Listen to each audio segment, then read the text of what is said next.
Bro, this is trash. Every time we get something new in horror, there's 1,000 copycats that make it worse every time.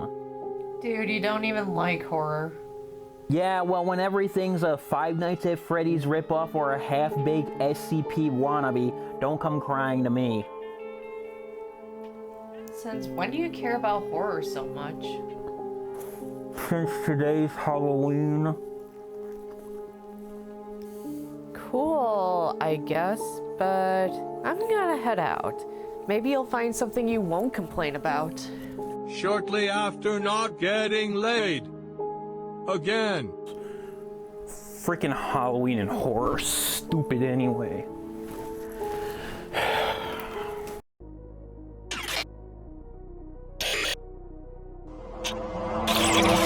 What the hell? Hello, nerd. I am the spirit of Halloween horror. What? I've chosen you for a serious task. Will you take me home when I finish this important task? If you can complete it. Well, let's get this over with. I need you to review a video game. It's been like 3 months and all you've been doing is compilation videos. Oh, for Christ's sake. Also, I summoned like 2 skinwalkers into this forest. Because it's funny to me. Also, they're really popular right now, so it'll help you on the YouTube algorithm. If you don't die. Bro, you summoned skinwalkers. How am I not supposed to die? Fret not, loser. I've placed power-ups throughout the forest to defend yourself. Now hurry, they're already headed for you. I hope you die in a fire. Well, I do live in a forest in California, so that is highly possible. Also, goodbye. The date is Friday, February 25th, 2022. The biggest game of the year just launched and social media is raving about it. Elden Ring. Gamers throughout the land test their might in a gauntlet of punishingly difficult battles against biblical horrors just to prove themselves as real G's. I, on the other hand, despise the Soulsborne genre. One could say I hate it more than I hate myself. Well, the last part was a lie, but I still don't want to play the damn game. Instead, I found an indie gem that was released merely 2 weeks prior. That gem is known as Infernax. Infernax was developed by Berserk Studios, which is basically 3 guys coding in a basement. I'm familiar with these devs from back in my days on Newgrounds. I'm serious when I say that they had some of the better games on the website. But when it comes to their ventures into releasing games I have to pay money for, I had no idea how they would stand up. Luckily, with Infernax, I can say wholeheartedly that the money was well spent. I've seen folks make claims such as, Infernax is like Zelda 2 and Castlevania 2, but if they weren't trash. I think that's setting the bar pretty low. Those games both suck ass beyond belief. I feel like Infernax is more than that. It's true that Infernax takes a similar approach to those games in terms of gameplay, however, it implements a lot of said things in a much more unique way. But I'm getting ahead of myself. Let's start with the game's plot. Alcidor is a crusader returning from his campaign to eliminate the vegans and TikTok Zoomers from the Holy Land. However, he is unaware of the darkness that has gripped his homeland. A bunch of Scientologists have used a book called the Necronomicon to legalize sodomy, as well as increase taxes to fund Mark Zuckerberg's metaverse. This has caused dissonance throughout the land, and an evil force has taken hold. Alcidor will soon witness this firsthand.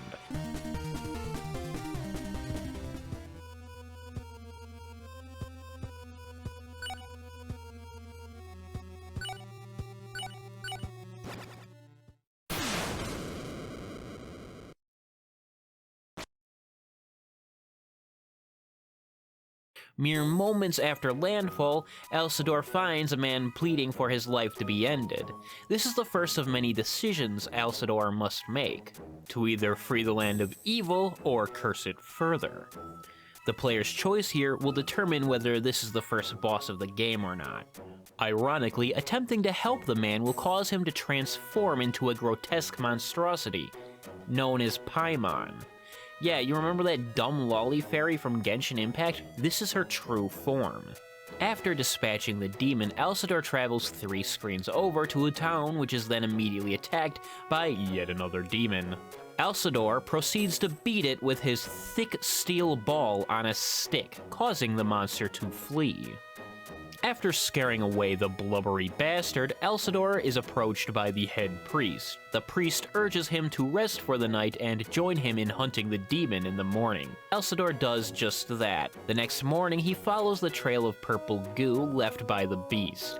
Eventually, he meets up with the Grand Wizard and his posse. Alcidor leads the attack against the fat-ass demon, finally striking it down once and for all.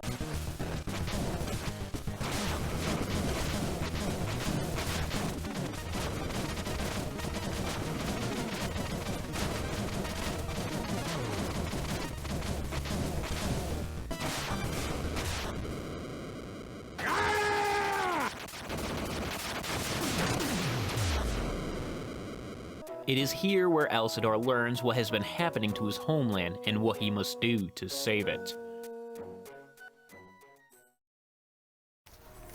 Hey, Acorn Nuts, mind giving me a power-up I've been looking for ages? It's been 3 minutes. As a creepy disembodied voice representing Halloween, I feel like you'll find a sense of pride and accomplishment for your hard work. Well, did you also transport me back in time? We're making Battlefront 2 references here. Yeah, that game still sucks. I've always been more of a 40K fan anyway. Yeah.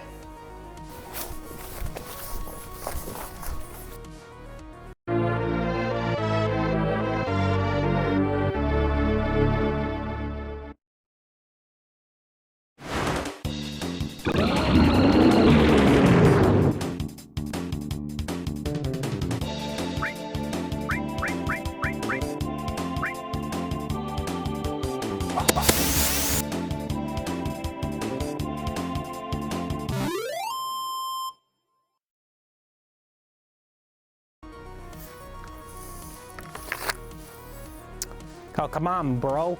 Where'd you get those skinwalkers from? Walmart? I'll take my ride home now.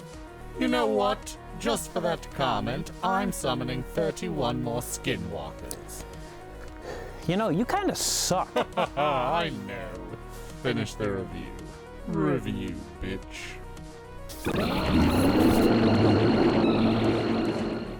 When it comes to the gameplay of Infernax, all you really have to do is look at the games it was inspired by. It plays like a classic Metroidvania. Players travel throughout a large map, gathering power-ups that grant you access to further progression. The game's combat is simple. By the way, that's not an insult. Alcidor starts out with a mace and a shield. The shield can be used to block projectiles. The mace, on the other hand, is Alcidor's main form of attack. Throughout the game, Alcidor will receive power-ups to the mace. Usually they involve increasing attack speed. While the steel ball of righteous fury is cool, if the player decides to make Alcidor evil, he can unlock an edgy longsword. This completely does away with the shield, leaving Alcidor much more vulnerable to attacks. However, it has a much larger range, making it much easier to deflect incoming projectiles. Skills are upgrades to Alcidor's natural capabilities. They provide a range of movement options such as launching Alcidor forward or going full Sephiroth on some zombies. They can also enable him to do things such as deflect projectiles back at enemies. Alcidor will also receive various spells throughout the game. These can be unlocked in dungeons or purchased in stores. Many of the spells have alternative variations and upgrades.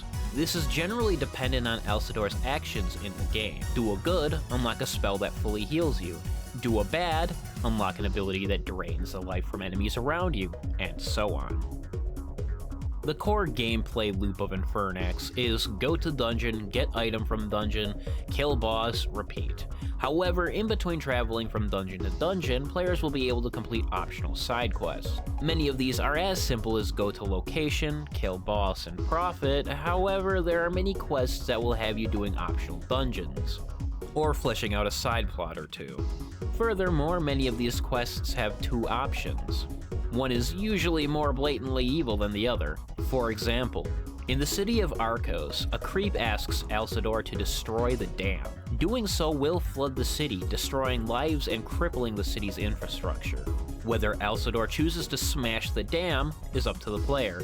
Infernax is a fairly difficult game. The average player will experience death many times throughout their playthrough. I know I did.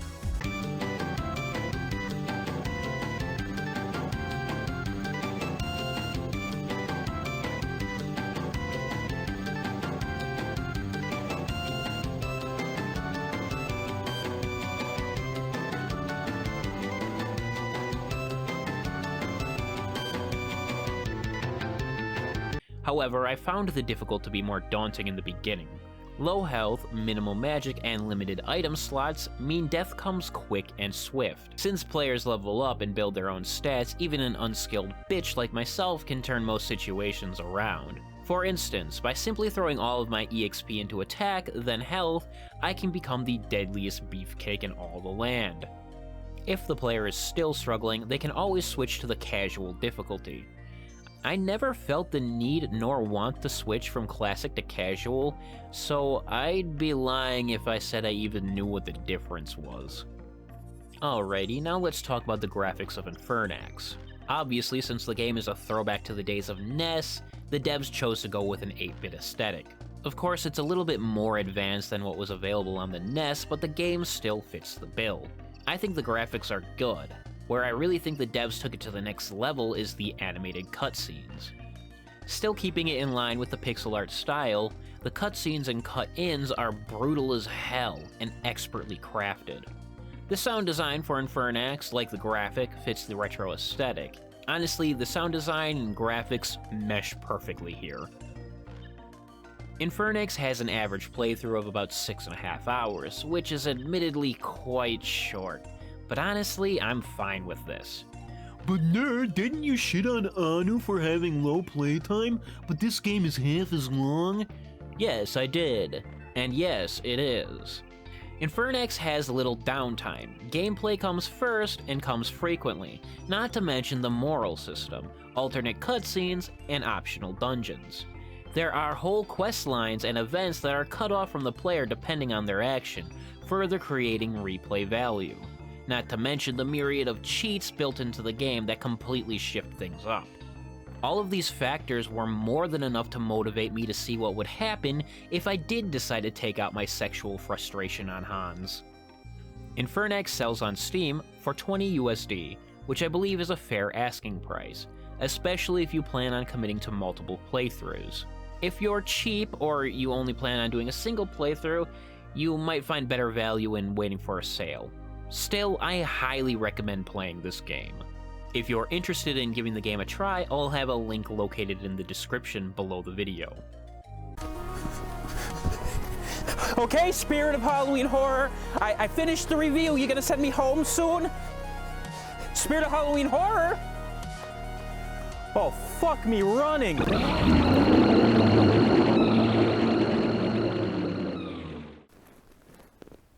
Oh. Oh, thank God. It's just a nightmare.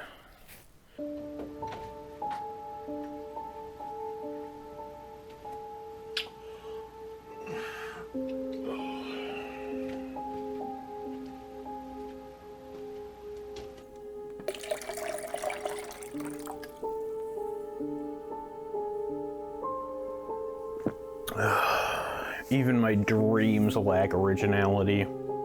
You are a hard man to find, Mr. Nihilistic Nerd.